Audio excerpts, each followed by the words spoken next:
Bismillahirrahmanirrahim. Assalamualaikum warahmatullahi wabarakatuh. Perkenalkan, nama saya Yuki Alfisar dengan NIM 202101010431. Yang terhormat kepada dosen mata kuliah IPS dan teman-teman sekalian yang berbahagia. Di sini saya akan mempresentasikan materi tentang penanaman nilai dan sikap dalam pembelajaran IPS di SD. Selanjutnya, pentingnya nilai dan sikap dalam pengajaran IPS. Pengertian nilai dan sikap. Menurut Purwodarminonto, dalam Kamus Besar Bahasa Indonesia, nilai adalah harga hal-hal yang penting yang berguna bagi manusia. Nilai atau sistem nilai adalah keyakinan, kepercayaan, norma atau kepatuhan-kepatuhan yang dianut oleh seseorang atau kelompok masyarakat.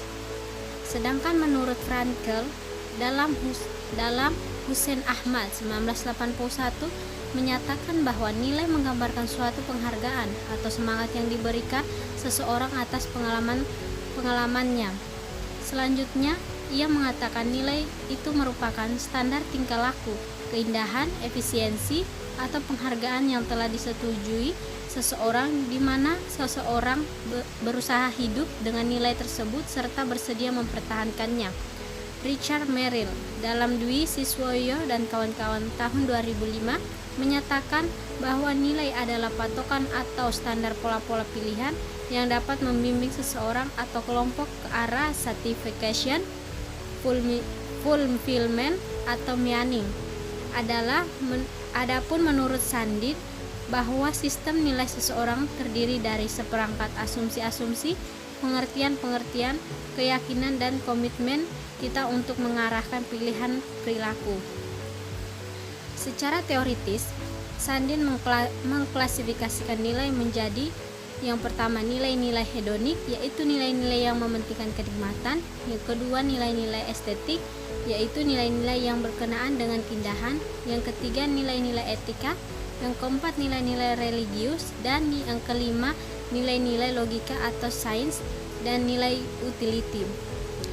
Apabila dilihat dari sifatnya, nilai dapat digolongkan menjadi 4, yaitu yang pertama, nilai yang memiliki sifat relatif stabil dan bertahan dari waktu ke waktu mengikuti kelangsungan hidup, sistem sosial budaya masyarakat yang bersangkutan.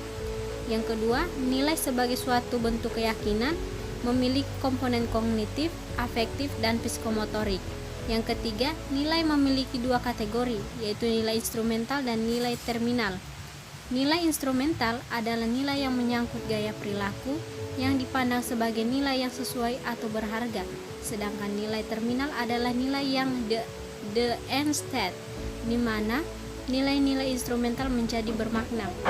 Yang keempat, nilai-nilai yang disusun atau diorganisasikan ke dalam suatu sistem nilai yang menjadi keyakinan mengenai pola-pola hidup manusia yang terus berkembang sesuai dengan perkembangan budayanya. Koen Canjaningrat mengemukakan pengertian sistem nilai budaya sebagai berikut. Suatu sistem nilai budaya terdiri dari konsepsi-konsepsi yang hidup dalam alam pikiran sebagian besar dari warga masyarakat mengenai hal-hal yang harus mereka anggap amat bernilai dalam hidup. Oleh karena itu, sistem nilai budaya berfungsi sebagai pedoman tertinggi bagi kelakuan manusia. Sistem-sistem tata kelakuan manusia lain yang tingkatnya lebih konkret, seperti aturan-aturan khusus, hukum, dan norma-norma, semuanya juga berpedoman kepada sistem nilai budaya tersebut. Sikap merupakan suatu konsep psikologi yang kompleks. Sampai sekarang belum ada satu definisi yang diterima bersama oleh semua pakar psikologi. Satu hal yang dapat diterima bersama bahwa sikap berakar dalam perasaan. Dalam perkembangannya yang terakhir, sebagian besar pakar sependapat bahwa sikap terdiri dari 3 komponen, yaitu komponen afektif, komponen kognitif, dan komponen konatif. Komponen afektif adalah perasaan yang dimiliki oleh seseorang terhadap sesuatu objek. Komponen kognitif adalah kepercayaan atau keyakinan yang menjadi pegangan seseorang. Sedangkan komponen konatif adalah kecenderungan untuk berperilaku atau berbuat dengan cara-cara tertentu terhadap sesuatu objek. Selanjutnya, sikap adalah sebagai keadaan yang ada pada diri manusia yang menggerakkan untuk bertindak. Sikap menyertai manusia dengan perasaan-perasaan tertentu dalam menanggapi objek, dan semua itu terbentuk atas pengalaman, yang dikemukakan oleh Bimo Walgito pada tahun 1983. Selanjutnya, sedangkan menurut Siti Partini Suwardiman, sikap merupakan kesiapan merespon yang sifatnya positif atau negatif terhadap objek atau situasi secara konsisten, yang dikemukakan oleh Siti Partini Suwardiman pada tahun 1894.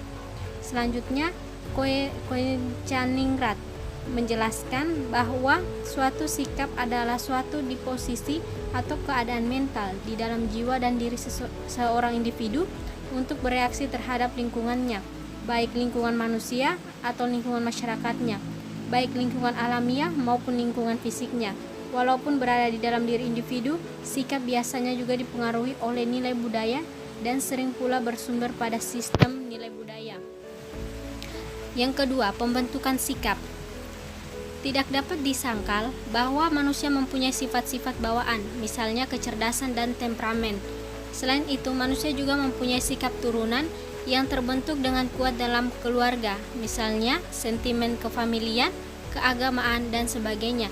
Namun secara umum, kebanyakan pakar psikologi sosial berpendapat bahwa sikap manusia terbentuk melalui proses pembelajaran dan pengalaman. Sejalan dengan pendapat Friedman et al. Pada tahun 1970 bahwa senantiasa sikap menjadi sasaran perubahan. Walaupun suatu sikap sudah bertahan untuk jangka waktu yang lama, oleh karena menurut Friedman, para pakar psikologi lebih banyak memberikan perhatian pada pembahasan perubahan sikap daripada pembentukan sikap. Ada 3 model belajar dalam rangka pembentukan sikap. 3 model tersebut adalah sebagai berikut. Yang pertama, mengamati dan meniru. Yang kedua, menerima penguatan dan menerima informasi verbal. Selanjutnya, yang pertama, mengamati dan meniru.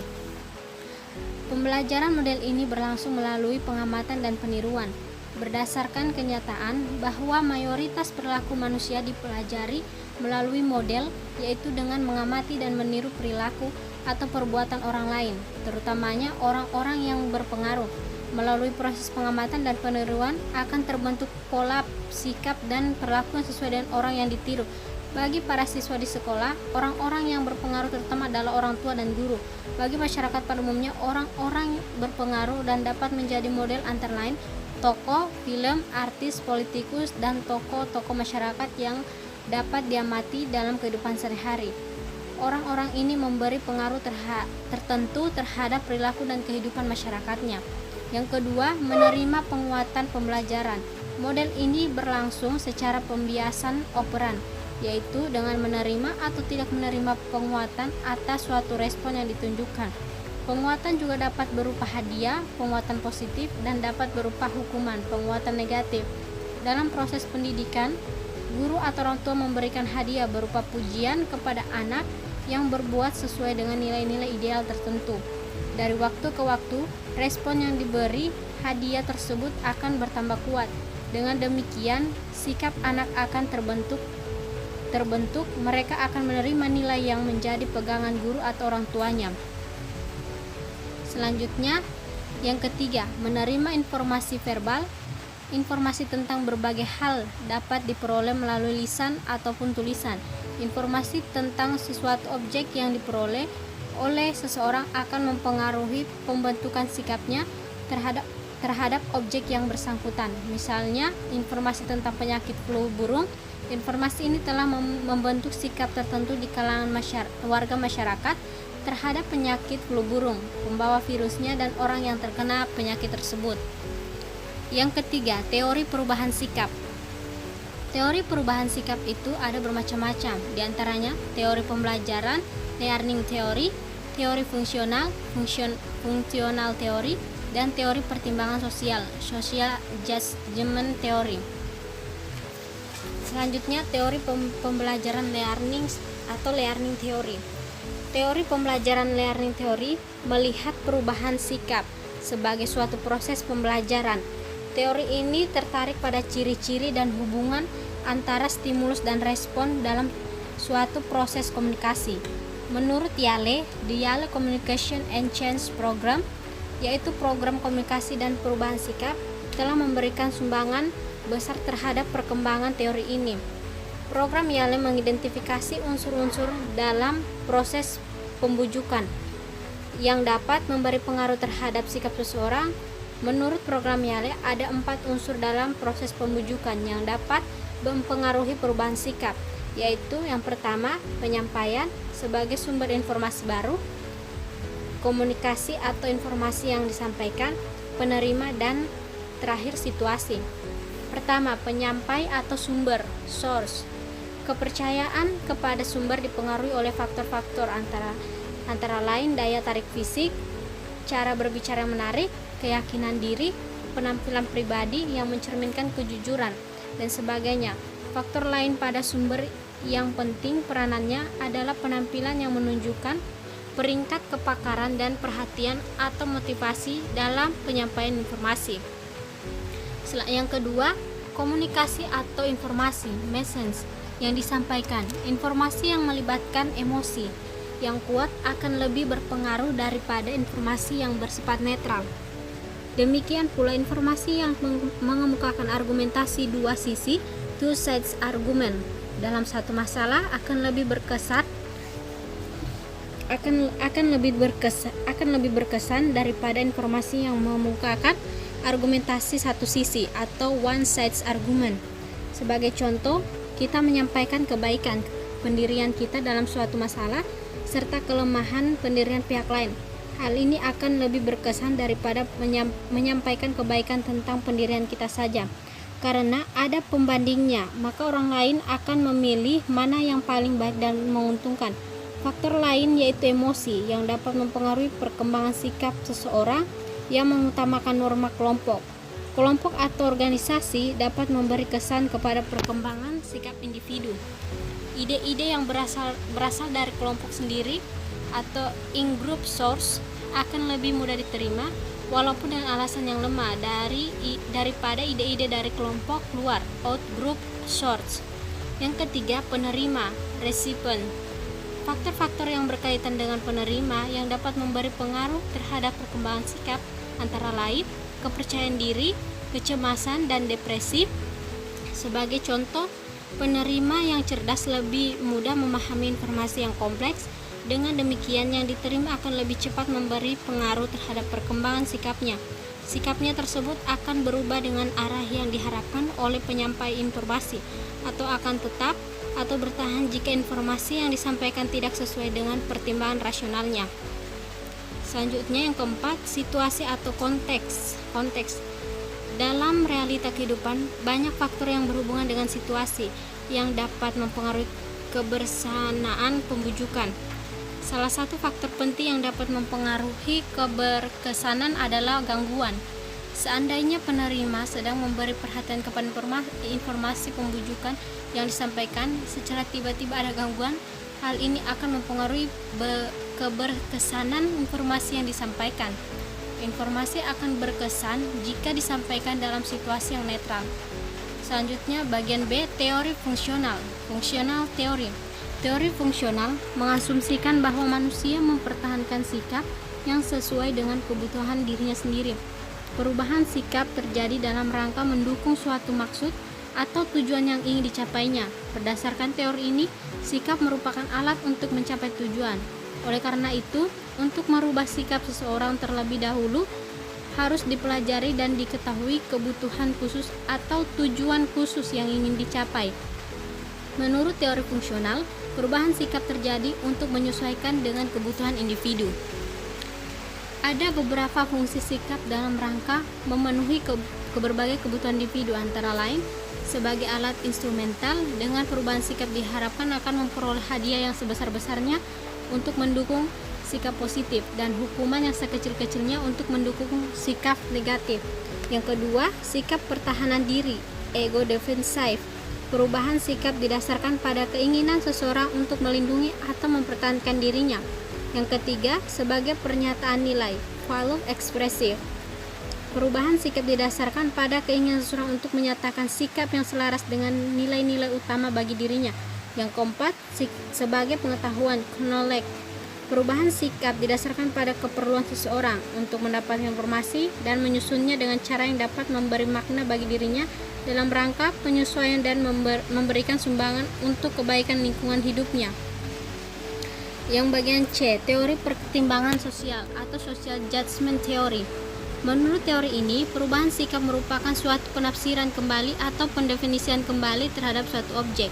Sikap adalah sebagai suatu daerah posisi dalam suatu skala yang mencakup ruang gerak penerimaan, ruang gerak tidak pasti, dan ruang gerak penolakan. Proses perubahan sikap tergantung pada keteguhan individu dalam berpegang pada suatu pandangan. Seandainya individu berpegang pada pandangan ekstrim dalam suatu hal, maka ruang gerak penerimaannya sempit. Oleh karena itu, kemungkinan terjadinya perubahan sikap bagi individu bersangkutan adalah kecil. Sebaliknya, individu yang tidak begitu kuat berpegang pada suatu pandangan memiliki ruang gerak penerimaan yang lebih luas. Semakin ruang gerak penerimaan seseorang, maka semakin besar pula kemungkinan terjadi perubahan sikap pada individu yang bersangkutan. Selanjutnya, hubungan antara sikap dengan nilai. Sebagian pakar psikologi berpendapat bahwa nilai lebih bersifat global daripada sikap. Pendapat lain mengatakan nilai merupakan sasaran yang lebih abstrak yang ingin dicapai oleh seseorang. Nilai mendasari pandangan hidup seseorang. Oleh karena itu, nilai tidak mempunyai objek yang spesifik seperti dalam sikap, namun sangat penting peranannya dalam pembentukan sikap. Selanjutnya, bagian C, penanaman nilai dan sikap dalam pengajaran PS. Penanaman sikap atau sikap mental yang baik melalui pengajaran PS tidak dapat dilepaskan dari mengajarkan nilai dan sistem nilai yang berlaku di masyarakat. Dengan kata lain, strategi pengajaran nilai dan sistem nilai pada IPS bertujuan untuk membina dan mengembangkan sikap mental yang baik. Penanaman nilai dan sikap pada pengajaran IPS hendaknya dipersiapkan dan dirancang berkesinambungan dengan penekanan pada setiap tingkat yang berbeda. Semakin tinggi jenjangnya, semakin besar unsur pemahaman dan pertanggungjawabannya. Pengajaran IPS dilaksanakan dalam waktu yang terbatas, sehingga tidak mungkin dapat memperkenalkan seluruh nilai-nilai kehidupan manusia kepada siswa. Oleh karena itu, nilai-nilai yang akan ditanamkan kepada siswa merupakan nilai-nilai yang pokok dan mendasar bagi kehidupan manusia. Menurut Paul Suparno, SJ, sikap dan tingkah laku yang berlaku umum yang lebih mengembangkan nilai kemanusiaan dan mengembangkan kesatuan sebagai warga masyarakat perlu mendapatkan tekanan. Beberapa sikap dan tingkah laku itu antara lain sebagai berikut. Yang pertama, sikap penghargaan kepada setiap manusia.